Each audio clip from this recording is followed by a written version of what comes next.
right. So hi guys. We'll give you guys like 20 more seconds to kind of come through. We know we have like a lot of people who are attending the meeting. So thank you guys for coming to our Sharpest Minds webinar. Can you believe we're at episode 6? So that's awesome. Thank you, Russell, for this. Like super appreciated. And obviously I thank you, Alec, for being here. So today we have a very special guest. We have Alec Robinson who will be presenting Hot Air, Words and Politics. So today we'll be learning about, we'll be taking a look at vocabulary sizes and how contentious topics are talked about in Parliament. Basically, Alec will help us answer the question, are our prejudices about how right-wingers and left-wingers talk justified? So the way the talk is going to go is I will briefly introduce Alec, and then he's going to share his deck, which he already has open. Thanks, Alec. And then we'll kind of open the floor up to questions for the last 20 minutes. And so, yeah, without further ado, let me introduce Alec. So Alec is a deep learning and machine learning aficionado with an emphasis on NLP and NLP-like sequences like music, which he's really good at, by the way. And his data science experience is in deep learning and NLP or sequence models. Prior to this project, he created an algorithm for identifying terms based on combining semantic information from language as a whole and similar texts. He also did his master's thesis on a streamlined application for use in quality assurance and medical radiation. So this app, which was created with input from medical physicists and other software engineers, is in use in over 300 hospitals in North America. So thank you, Alex, for being here and presenting about words in politics, and we're super excited for your presentation. So take it away. Okay, thank you for the introduction. That is great. So I assume everybody can see the slide with the balloons. Okay, so I chose that slide because that was at the Calgary Stampede. Some genius got the idea of strapping his lawn chair to a whole bunch of helium balloons and floating over the Calgary Stampede that way. The judge prosecuting the case called it unconscionably stupid. And that was the image that came up when I searched like hot air politics. So I chose that image. The background of this, I guess, is so I personally, like as a voter, I really want to know how climate bills are talked about and what I can do, and I like as a voter to call the representatives' offices about legislation if I hear they're talking about a certain thing. So I looked up, turns out there's this site called openparliament.ca, which is great because it is basically a web scraper that scrapes the federal parliamentary public data, which is great because that means I don't have to make a web scraper. So they have they take all of the statements made, bills, votes on the bills, who's working on what communities, and there's a whole database on people who have run for election, regardless of whether or not they win. So it is it was a great place to get a pSQL dump of their database rather than deal with making a scraper myself. So that was great. So and that's just the main page of the site. So this is a view of just kind of picked because this is what I see. In this, the statements that are made are called Hansard statements, and the Hansard statements live in a table in this database, and I just put that view here because like if you've learned machine learning and stuff, you've probably most of the data you've seen is from Kaggle. So this was kind of a an introduction to real world medium data, not even large data, but medium, not small. So this is just a view of those. So I've kind of divided pre-processing up into 3 stages. I call the first stage 0, because there's not there's nothing NLP in here. It's so for because they've been collecting that data and having it available since 1979. I don't want that. Um, I I just want stuff that's relatively recent. So I semi-arbitrarily picked only the stuff in the new millennium, because I mean the year 2000 is kind of after that people started talking about the climate crisis a lot more. So that choice is arbitrary. That's because I wanted to cut down on the size so I could work with it. Then after that, there is isolating the statements made in English. Um, the annoying thing with it is Canada's 2 official languages, English and French. It's important, or because I wanted to only work in one language here to make it simpler. So I picked all the English stuff. They don't have a single flag for it, but which would have made it a whole lot easier. Um, but they don't um, keep their records that consistently. So the for the entry on who it is, there's a who English and who French. Why? Uh, Because they decided it would go that way. But it is a foothold where I can take only English statements because they don't have their name in the Who French. So I just took those. Nothing fancy yet. And then I removed the statements made by the Speaker of the House. Basically, everybody watching this, like, will have some kind of parliament or Congress with the Speaker of the House in it. The Speaker of the House makes very form specific statements, um, just about who's going to speak, who's going to speak next, blah blah blah. So that that's not going to give me a lot of signal. So um, I I just removed them, and there's nothing fancy in how I removed them. There have been 4 speakers since 2000, so and all the parliamentarians have IDs. So I just looked up their IDs and removed them manually. So the first actual NLP thing, the first thing is like in the toolbox is just tokenization. There's a bunch of different ways of doing that. There's the NLTK tokenizer and the Spacey tokenizer. I think they're the most common ones to do it.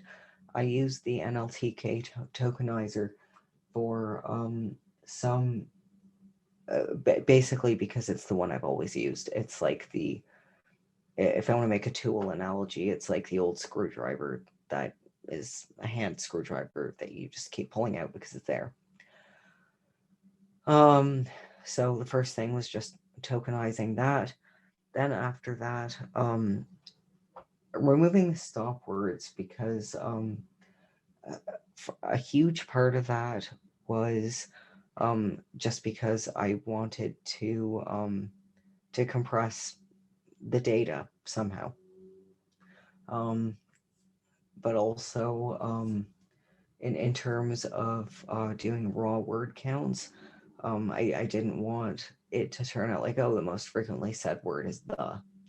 Um, and then after that, I wanted to get rid of proper names because for things like counting the vocabularies of different speakers, I didn't want it to be the case that if somebody stood on the House floor, wanted to filibuster, and decided to do so by reading out the list of street names in their district, I didn't want to feel like they had the biggest vocabulary. So I cut the proper names.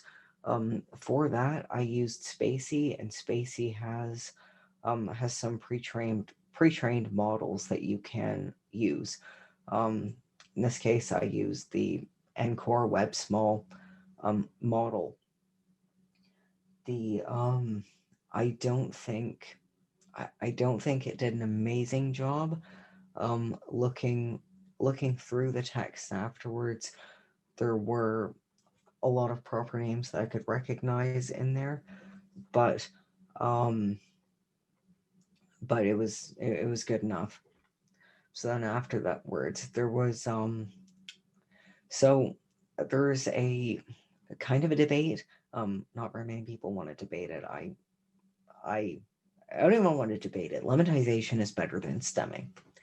Um, so so the difference between lemmatization and stemming. With lemmatization, you want to get to the root word, and the root word with the examples here, especially it'd be great if you could see my mouse. Become and became. If you were to do a stemmer just takes off the most common endings. So you don't get things like become, becomes, becoming. It all just turns into become. But because a stemmer is entirely mechanistic, it would stem, become, and became into two different two different tokens.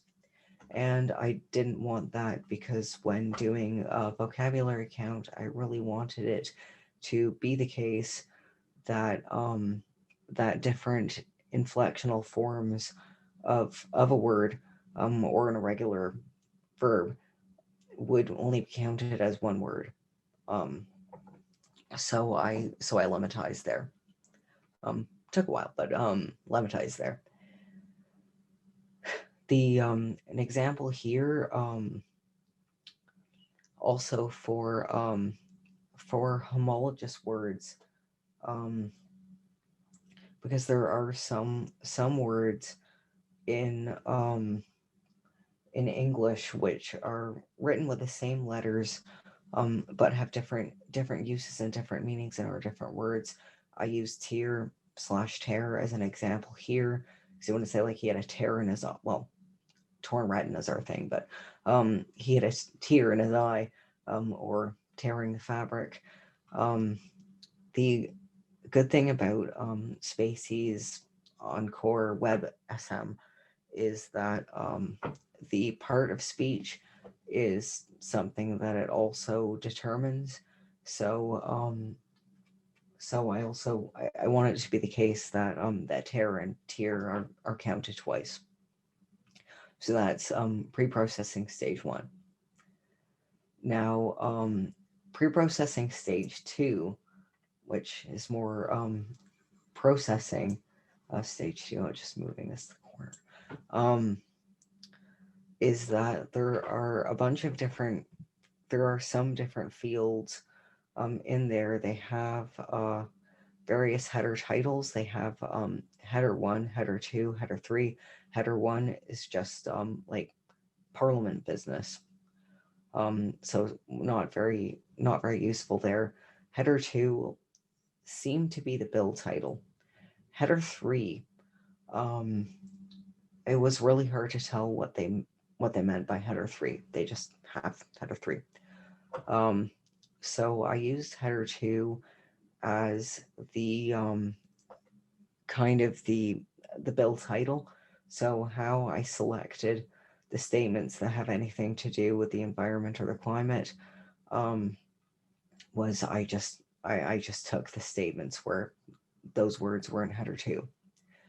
So the original kind of the original circa step 1, with the statements no speaker English, there were 861,000 something. And then after that, when I only took climate ones, there were slightly less than 20,000. But I wanted to have some topical things there. Okay, just okay. So the first thing I wanted to do there is really the like with the graphic where at one level of NLP there's count the vocabulary and at the other level there's burn the cloud. I thought, okay, I better start with this counting the vocabulary. So there, um, that was after all the pre-processing steps mentioned earlier and making sure I don't confuse different words with the same root morpheme or different words um, or different root morphemes but turned into the same word. Um, I got the vocabulary sizes um, per person over time. Now this I know this is I have to apologize for the lack of a legend here. I made that graph um, in the past, and so each of those dots is a single parliamentarian, and they are colored by what party they're in. Now, for the American viewers watching this, the red is liberal around here, and blue is conservative. And this other detail would probably make some people howl in rage. Um, there are, I think, 43 registered political parties in Canada which have had an elected member. And so and the Conservative Party, like now it's the Conservative Party of Canada. It used to be Progressive Conservatives, and there used to be the Canadian Alliance. And then briefly, there was the Canadian Reform Alliance Party, which didn't last for reasons you might imagine, having solved the initialism. Um, so here, the colors are black. That's a Quebec only party. Teal, um, a bunch of Quebec only parties that aren't the bloc. Red is liberal. Orange is a left wing party. Green is green. That's the one that makes sense. And gray is independent. There are not that many independents, but there are some. So so what you can kind of see looking at that graph is partially it's hard because that was made in Matplotlib, and Matplotlib doesn't have a good way of jittering the different points. But there's a lot of overlap between especially between the liberals and the conservatives. So I was wondering whether it would be possible to discern a difference in vocabulary by glancing at it. Not really. That is later, and so the axis at the bottom was the whenever that politician started. So here, there's here because as you can see here, this is the just the description of different vocabulary sizes. The person with the largest vocabulary is said like 141,000 words, and the person with the lowest said 4. So I wanted to scale those, because I mean, if they said 4 words, they I doubt they said the same 4 words over and over and over and over. So I didn't want to punish people who don't talk a lot. So loquaciousness isn't everything. So, and me just like eyeballing the graph isn't enough. Now, again, apologies for this. This should be the independent thing should be gray and the liberal one should be red, but that is what it is, alas.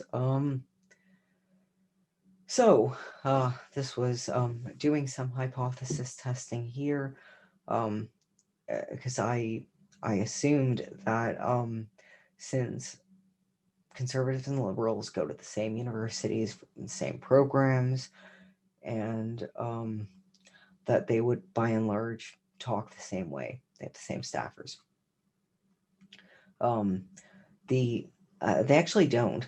I have a whole article about this on Medium, but the mean conservative vocabulary is a lot higher so far, and the p-value for that, or the is very, very small.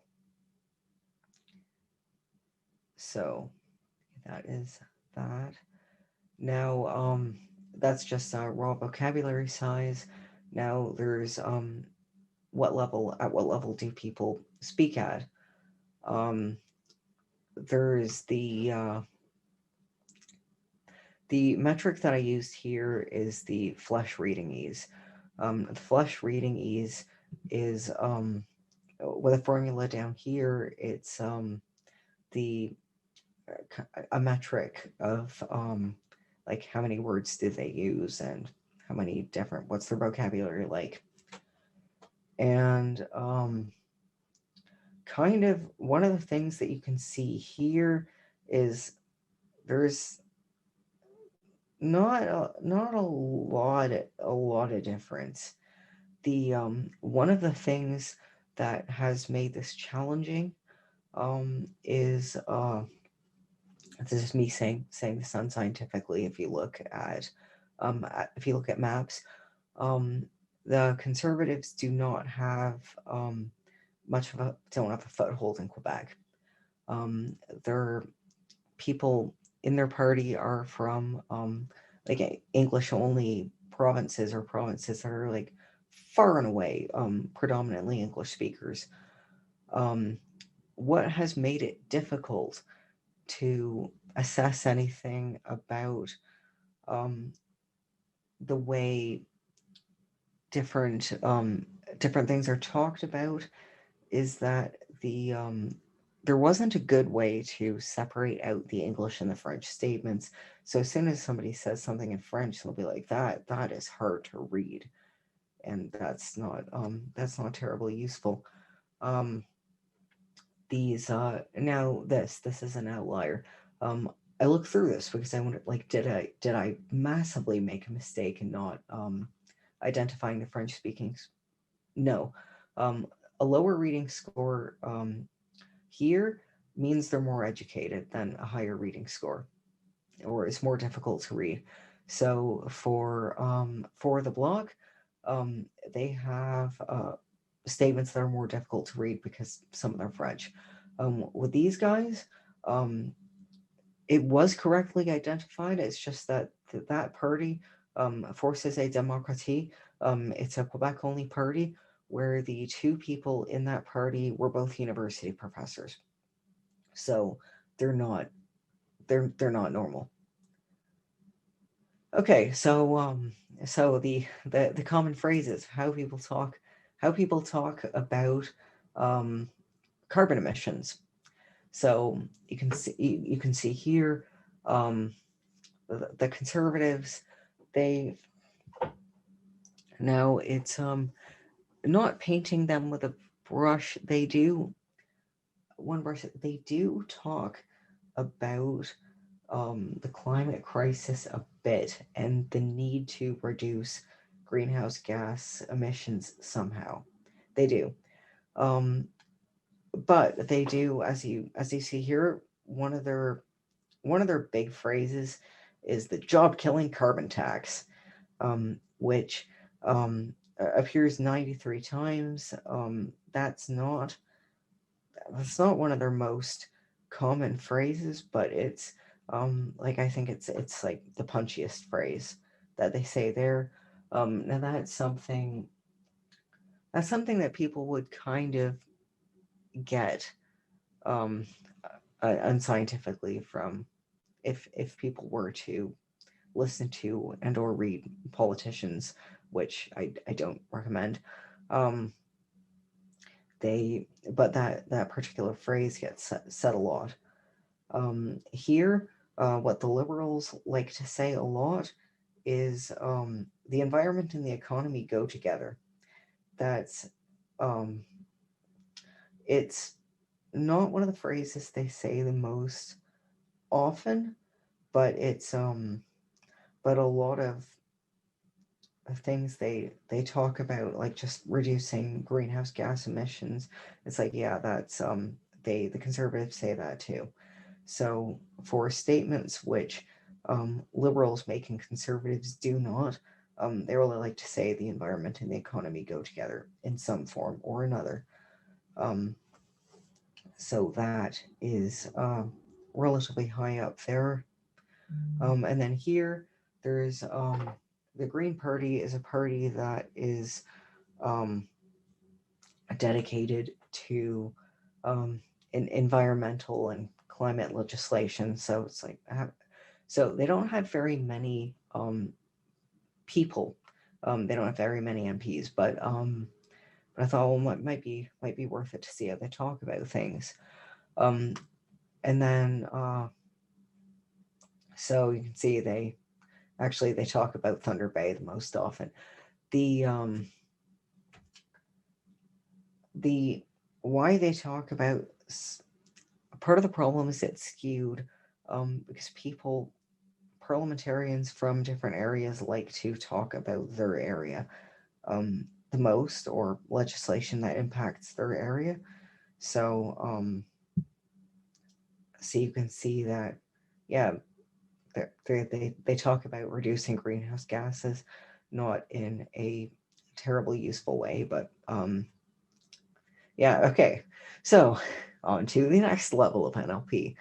Um, it's topic modeling. For this, I used LDA, which is latent direct allocation. I also used LSI/LSA, latent semantic analysis or inference, depending on what you like. And found the topics that you see there. Um, there isn't a difference in the topics that both of them talk about, or not really much of a difference, which one might hope for, given that they're in the same room a lot of the time. So you can see, oh yeah, they talk about Yukon a lot. Why Yukon? Because I took environment and greenhouse gas bills, and Yukon got talked about a lot. And talk about Quebec a lot. Also because they have a lot of because the Liberals have the NDP and the Liberals got a lot of MPs many, like a few years ago in the election. So I think that's probably behind why a lot of that gets talked about. Okay, so this is so the next level. I my theory a couple of years ago, partially because I have done lots of things on word vectors before, is how do I apply word vectors to this? Since word vectors aim to map a word onto n-dimensional space in some way or another, if you could cluster those different vectors, then you might be able to model topics based on those clusters. Now, okay, so assuming you can still see my screen. Oh geez, what are that's still Zoom? That's annoying. Okay, bollocks. Okay. What on earth is going on? Okay. Okay, so this is a package called Bird Topic. And what Bird does, which I think is really neat, is rather than having um like like with glove and word to vec, the vector for water is the vector for water. It doesn't matter what context that you use it in. Um, but with bird, the way the word vectors are constructed is based on the context of the words around it, and it's more natural to combine them to get a vector for that sentence as a whole. Um, just something to, I guess, to talk about another time because of the way it works. The the the vectors for the start of the end and the end of the sequence contain the a lot of the semantic representations for what happens in the middle of a sentence. Previously, I just took the mean of all the vectors from a sentence, and according to research, that works well enough. I found it was not very informative. Okay, so this BERT topic, it takes it takes the vectors for different sentences and statements made, and then clusters them. And what's really neat is I think is that it does this whole thing. It makes you um, plotly graphs. Okay, so great to box select, pan, zoom. Okay, so unfortunately, this is basically what you can see here in this window, and you can see mousing over that they talk, um, the clusters of topics that they pick. So these are all some kind of some kind of topic relating to the ocean, fishing. Here, the more reducing emissions, um, Kyoto protocol stuff is about here. Um, then here, yeah, that is the good map of all the topics. Going back to my slides.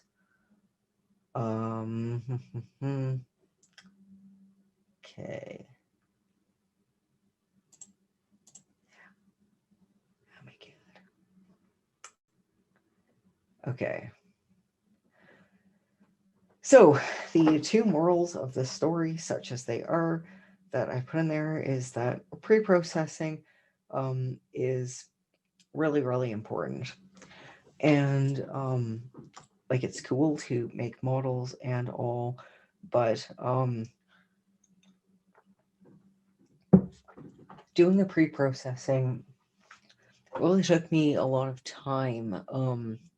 The uh, the code base for this is pretty huge, um, but if anybody wants to know things about how do I get a good vocabulary count, by all means send me a Slack message, and I'll dig out the example for that. It's in order to, if you get the brilliant idea of um, I'll just update the a set, um, a dictionary full of sets where the key for the dictionary is different parliamentarians and the set within it is their vocabulary, and run that over everything. Then what can happen is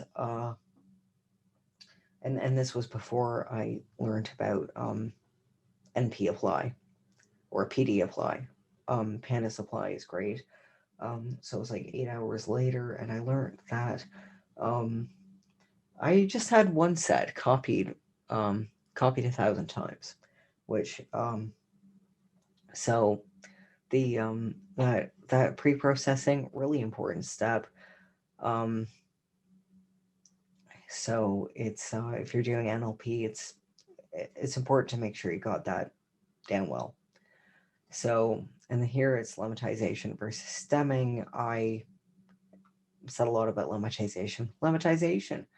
Um, and down here, other pearls of wisdom, or grains of sand that may eventually become pearls.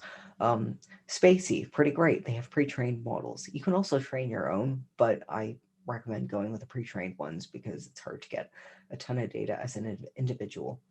In Pandas, you can apply functions along the rows of your data. And doing that will save you a lot of time. I took something, bunch of processing that took me a couple of hours ordinarily, um, turned it into Panda Supply along the rows, um, and it ran in 15 minutes. So that was, or two. It was some like small number of minutes, and that was nice. Um, Spacey lets you pipe commands. That can also make things go a lot faster. That's nice. So the other big moral of the story, um, test your assumptions before you spend too much time with the data, um, because I entered into this whole project thinking of, and you may be laughing, your microphones are off.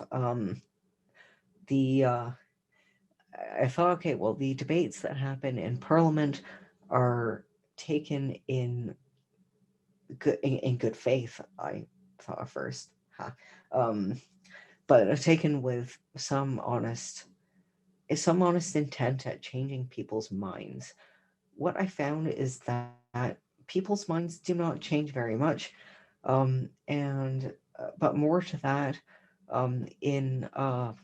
in Canadian politics, there's also in U.S. politics and in other countries, there's a party whip.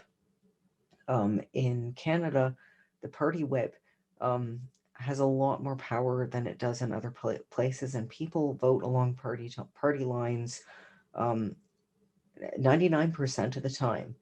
Um, the And so there is a metric for in the database about votes, for disagreement.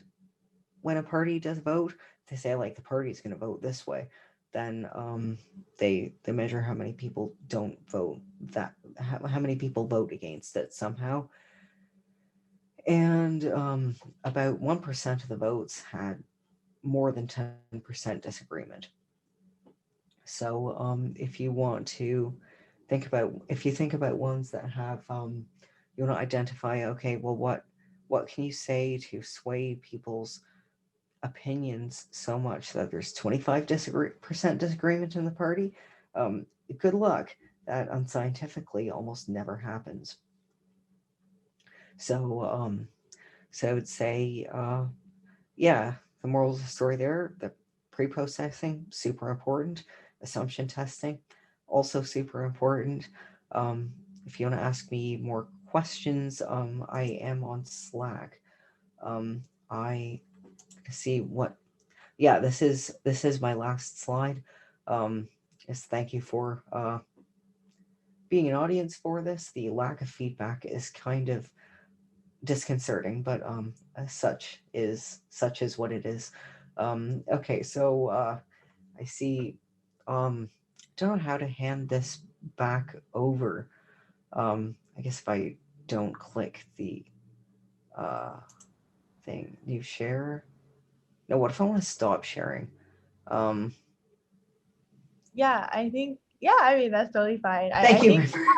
I wanted to give like a huge hand to Alec. I definitely learned a lot, and I also think that this topic is super interesting, especially because like I don't know, like political texts are, I don't know, to me like they're such a unique data set. So thank you for sharing that, and thank you for sharing like the importance of pre-processing. Oh, We actually have like a few questions already. oh, So okay. I yeah, I also forgot that I didn't have a slide for this. I just thought it would come up. yeah, That the reason why I called this hot air was there was not very much interesting information to be pulled out from the speeches, as Suhas Pai gave me the idea very early on that or much earlier than now, that using people's Twitter data would probably give you a much better impression for how people talk about stuff, than the speeches, which are um, very like written by staffers, and then they just like read them. So not the greatest information source, but it's got to get my hands dirty working on a real world data set. So okay. yeah. No, that's really cool. I mean, I'm definitely gonna ask you questions about this, like as you know, like after the talk. So, yeah, super appreciate it. So we Okay. have like so the first question we can have. It's more about like your slides. So, can our participants get a copy of your presentation after this is over? Yes. Okay, cool. And yeah, so we will share the recording afterwards, but I think Alec will also share the deck maybe on Slack if that's okay. Oh yeah. Okay, cool. Yeah. And so yeah, just to remind everyone, so for questions you could either like use the raise hand function which you should see on Zoom, so like down below, or you could drop your question into the chat or like into the Q&A section. And so the next question we have is about okay, so Jeremy is curious if you tried making a density plot of the vocab size over time. I know you showed some plots earlier, so Oh, um, does it um, make it easier to distinguish, or have you tried that approach? um, yeah, because that was something that I was kind of curious about, which was like how much, like, is there, how have people gotten smarter or dumber? Um, and it's so I would need to make a new graph of that to make a good graph of that. Um, the because it's kind of hard to see given the lack of transparency and jitter here, um, just how the way people talk about things has changed. But but yeah, that's a good question, because now that I'm thinking about it, it could be that part of the reason that the Conservative Party has people with higher vocabularies is because they had more people like 15, 20 years ago, um, but or started then. Um, and this is, I only picked the data from the year 2000, but as you can see here, there are like people who started in the 90s. Um, but it's really, I, yeah, I, yeah, I'll make more plots. So it would be, Yeah, I think that's really interesting, especially because I don't know, like I feel like one thing that I think I was like reading on a TED Talk somewhere, and I don't know if or like in a paper somewhere, and I don't know like what your opinion is on this, but like apparently like vocab size can also like vary depending on like what speech you're using and who your audience is. So it's kind of interesting how like people yes. like change their Oh, speech based yeah, I on think that's a huge part of this, because as uh, my dad would say, as a pinko liberal, because the liberals are red here, um, I would have expected that, or I might have expected, oh, like liberals so smart, higher vocabulary, conservatives less so, um, and like, oh, maybe everybody's getting dumber over time. Um, the like if I was that was the conclusion that I thought I would see. What I've actually seen and what I think now is it really speaks to how the statements there are not good data sources, and they're and the people, like the people who talk there, they don't talk like normal people. And they like I tried to read through a whole sitting day's worth of statements. Oh God, it's they their speech is written by university graduates, and I don't think that's changed much over the years. Like, I really think it would be better to go by Twitter data. This is also another anecdote. So I was looking up, when I was researching about this, I saw that somebody, oh yeah, and there's that Lingo Ninja thing is right here.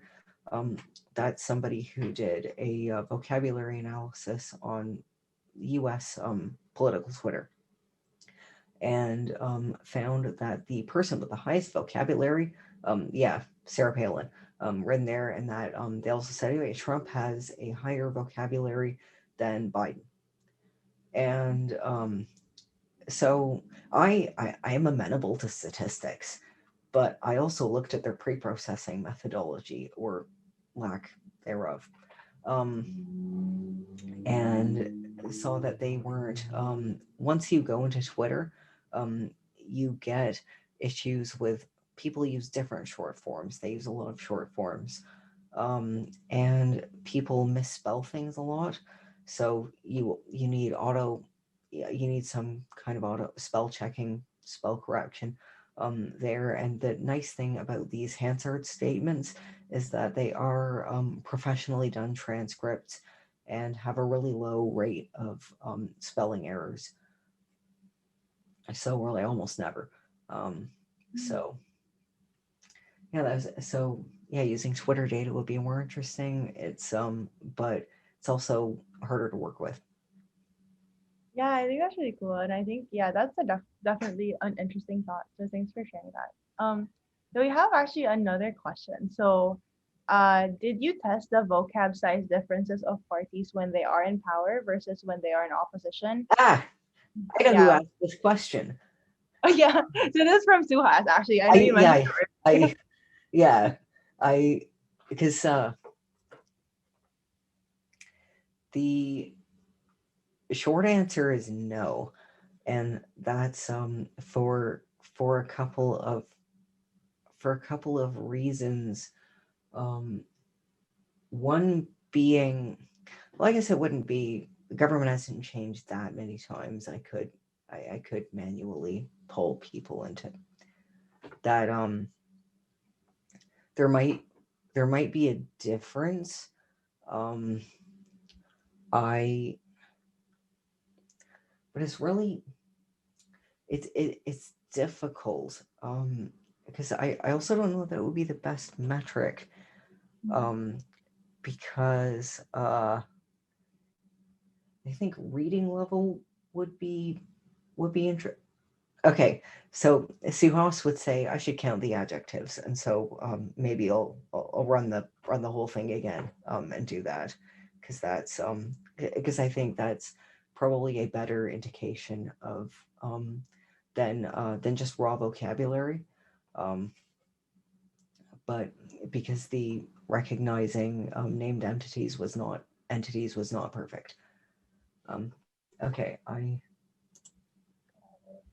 We so there's like a sort of related question about that. So curious about how conservative, liberal, or etc. of vocab has shifted over time. Are there words that have gone in and out of fashion? And then there's somebody else who said +1 on that question.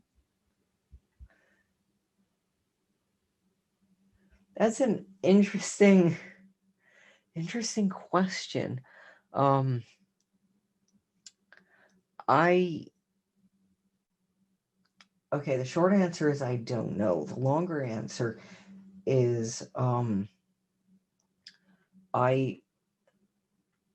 okay, the longer answer is still I don't know. But I don't know with more nuance, because people's vocabularies, like, these aren't.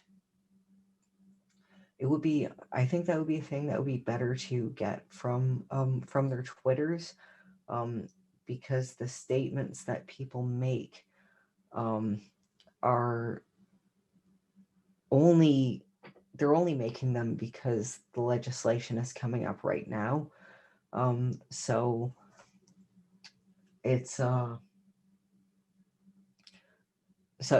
yeah, it would need a whole new set of graphs. I suspect that phrases like the job killing carbon tax, that's new. Well, new since carbon taxes got talked about. Um, but yeah, so yeah, maybe. Okay. Um, And yeah, actually, we have another sort of like, thanks for that. We have another sort of interesting question here. So, do you think that a lot of like vocab related questions actually, do you think that the kind of vocab that each party was using had an impact on their wins or whether or not they won like an election or something like that? that is the golden question. That is a thing that I really wanted an answer to. Um, because it's if you've seen the social net, not the social network, what was it, that Netflix documentary that everybody was Social talking, dilemma or yeah, no? the Yeah. social, yeah, close enough. That there was some guy there who was saying, like, I think he had like dreadlocks or something. He um was saying, like, if I could influence people's opinion by 1%, and that you can sell human futures that way. um so I went into this thinking, okay, well, is there a way people talk about things when they're going to win and versus when they're not going to win? And I didn't investigate that particular question very much, and the reason why was mostly as as was as I said in the morals of the story, that there's not very much inter-party disagreement. They they all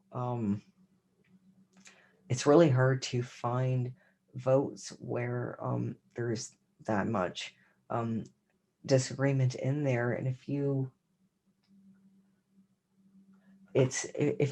count um, a high level of disagreement as somebody's reluctance to make the vote that they did, um, then does their vocabulary differ from his statements? I'm inclined to think not really, because by and large the parties vote along party lines, and there's just and there's also like this goes for politics everywhere. There's like the backbenchers and the so and then the people who do a ton of talking, like the the member for Kingston and the Islands, um, likes talking a lot, um, and I don't think, well, see, I really don't think they talk about it's really hard to tell. I'd have to do more analysis. Okay, that's a lot of. Yeah, no, that's super helpful. Yeah, I feel like that is like one of like the harder questions to answer as well, just because also like the in terms of like the data sets that you were talking about and just like how you had talked about, you know, like the importance of like pre-processing and stuff like that. So we have another question actually here. So did you do any sentiment analysis on the different parties' vocabulary? For instance, are certain parties more positive or negative in their speech compared to others? Oh yeah, so that um so I guess with that, I really wanted to know that, so I used um not text stat, um text blob, to like pre-trained sentiment analysis tool, um and ran that over the statements. um a huge part of the challenge is the Hansard transcripts themselves are lightly edited. They're not like a verbatim transcript of what happened. But the things that people say in house meetings are so formulaic that and long. Like a lot of the time, if somebody's going to talk, they they give an entire speech, and that speech is like a high school essay length. And a lot of the time in there, they seem to be mixing the way they talk about things, or they want to make a bunch of different points and hit a couple of emotional notes, and so the just from reading it, it didn't appear to be the case that that text blob's analysis of the sentiment was that indicative of what happened in there, because it seems to not deal well with like super long dependencies, and there was a huge issue there with some people made statements that were like a sentence, and then some people made statements that were like half an hour. So it was difficult to effectively use a model there. Now, the kind of the ultimate label, which was something that I worked on a lot, and then the project kind of went on a bit of a hold because I got a whole bunch of job interviews. Was the now there's a separate table in there which says how individual parliamentarians voted on different things. And so I thought kind of the ultimate sentiment analysis tool would be how did they vote on the particular bill that got talked about when they were there. And that was a surprisingly difficult bit of data link for a bunch of reasons.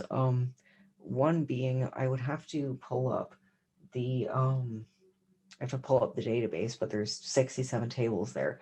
And so if I want to get a label from how did the speaker eventually vote, I have to link up, okay, the speakers to something else, to the vote question, to the individual parliamentarians' vote, or to the individual parties' vote, with something like a 6-way join. And but then I have to I only want to, because some bills get voted on or get canceled depending on who's in power. Wanted to take only what happens after it gets talked about. So thresholded there based on the time that something got talked about. But yeah, they'd be great labels to use more, and that was something that I was hoping to get something with those labels for this presentation, but I forgot that actually there were a lot of things in this, and it was there was enough to talk about. Maybe some other presentation or blog post or something, because I think it would be interesting. It would be interesting. Totally. Clearly, a lot of really interesting extensions to this project. I think a lot of people are interested in it. So I would suggest, I'm just going to shut this down now because we're at an hour. Okay. I would suggest anyone who's interested in talking to Alec, reach out to him either on the Sharpest Mind Slack or maybe on LinkedIn. I don't know if you're okay with those kinds of. Yeah, sure. Yeah. If people And have. I will add the so we have a few questions here, and I'm going to start a thread in the like office hours channel with your questions here, and I'll tag you, Alex, so you can answer like their additional questions on the thread. But yeah, I just wanted to again give everyone a thank you. Thank you for being here. Thanks, Crystal, for organizing. Thanks, Alec, for presenting. And obviously, thank you guys for attending. I hope these webinars are like helpful and I hope you guys like learn something. So yeah, thank you guys. Okay. I'm gonna. Oh, do you have a means of saving the questions? I just like saved the questions in a text file. Okay, that's basically what I am about. Can you still see my screen? Yeah. Okay. So yeah, you just saw me. uh, I have no idea how to stop sharing my screen. Oh well. Um, but yeah, so I will yeah, look at some of those questions more too because I think it'll be interesting. But yeah. But yeah, thank you guys again. And yeah, thank you, Alec. I really enjoyed this and like I learned a lot. And thank you, Russell, for having us. And I will update this on Slack. And yeah, look out for our next webinar next week with Ray.